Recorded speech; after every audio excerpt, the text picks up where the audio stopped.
Welcome back to Sunnyside Speed Shop, and in this episode, we're going to start the assembly on my Model A frame from Boling Brothers.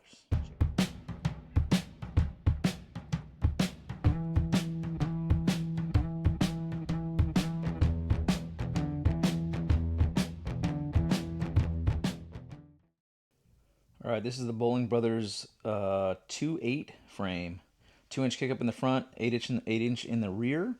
Got it kind of just sitting here on some wheel chocks. Got all the parts laid out, ready to start putting this thing together. Kind of need to get everything mocked up, sitting on some wheels that I don't have yet, so I can set my motor in here, build my motor mounts, set my pinion angle, weld my brackets to that Ford Maverick rear end that I got. Still gotta cut off the original leaf spring tabs, cut those off, and then weld on the appropriate mounts. But right now, we're just gonna assemble this front end and get it going here. Well, I'll start with the easy stuff. Let's throw the front axle on here.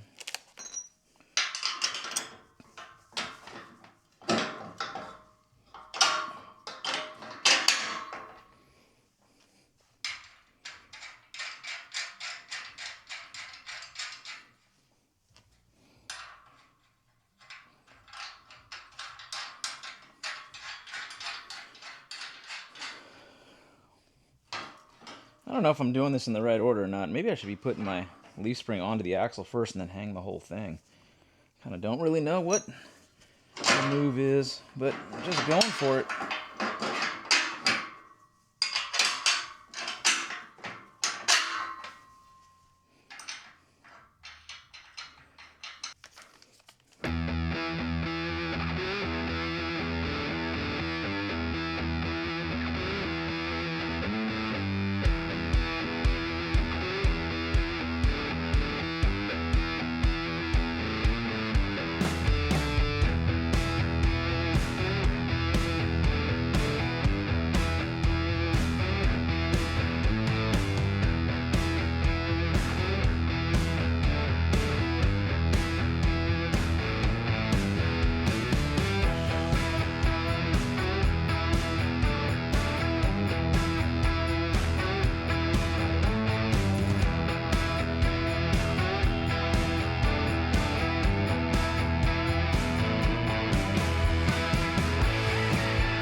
I'm gonna have to pull this whole car all back apart for powder coat, paint, all that stuff, but I need to mock everything up because, you know, you need to know how it's gonna all go together.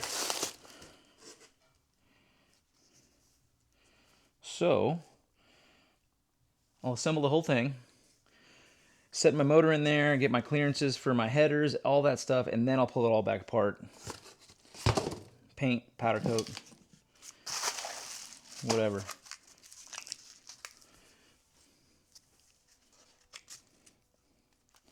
On this car, I think I'm just going to go all black frame. I'm not going to go painted frame like I'm going to on my other two Model A's.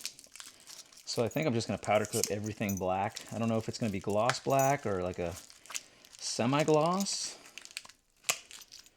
with like a nice painted body. But that's the plan so far. Let me know in the comments what you think on frame. Whether it should be gloss black, satin black, or maybe satin black frame, gloss black suspension components. That might be kind of cool.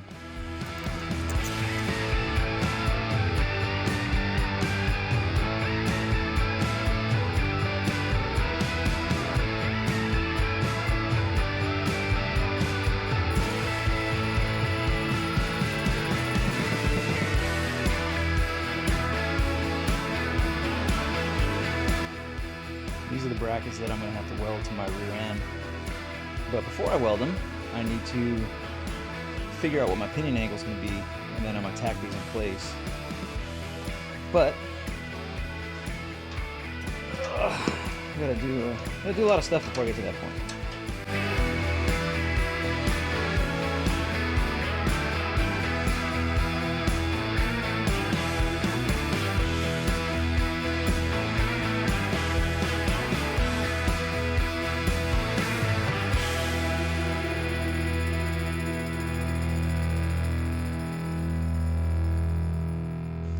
Before I try to set any kind of pinion angle or anything, which I'm not doing today, I need to kind of level this frame. My whole garage is on a slope, so I'm not going to be able to set a pinion angle or do anything unless this frame is level. So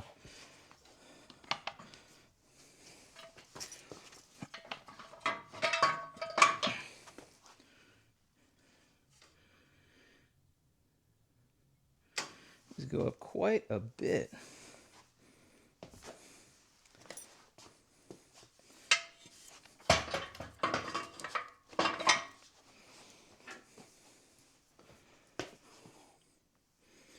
Actually, it's almost there now. Yeah, I wonder, is one click too much?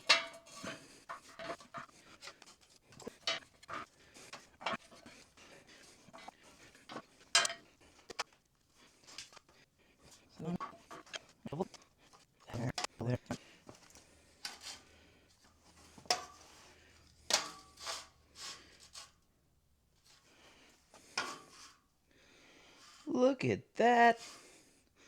Hell yeah. And they say it couldn't be done. Actually, nobody said it couldn't be done. I was just stressing out thinking I couldn't do it. But I did it. It only took a couple minutes. We level this way. Boom, level this way. Boom, level this way. Sweet.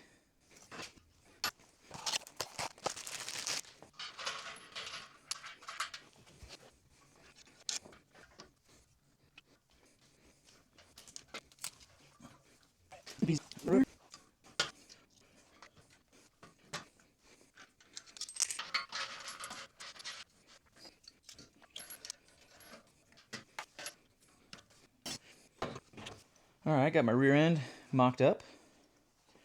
Bracket's just sitting in there. I haven't even measured anything yet. I just kind of set it in here just to see kind of what was going on. Next stages is going to be cutting these guys off, grinding down the axle a little bit better. This is sandblasted. Grinding these brackets, setting my pinion angle 3 degrees up. I can kind of turn this right now. Set it exactly where I want it to be. It's typically 3 degrees up on the axle side, 3 degrees down on the motor and trans side. So I'm going to go ahead and set this up first, and then when I build my motor mounts for the Pontiac motor that I'm putting in this thing, I can set that one at 3 degrees down. So I'll set the motor and trans in. I'm going to have to make custom motor mounts. These are small block Chevy mounts, but Pontiac and Chevy, the motor mount location is only 3 inches apart.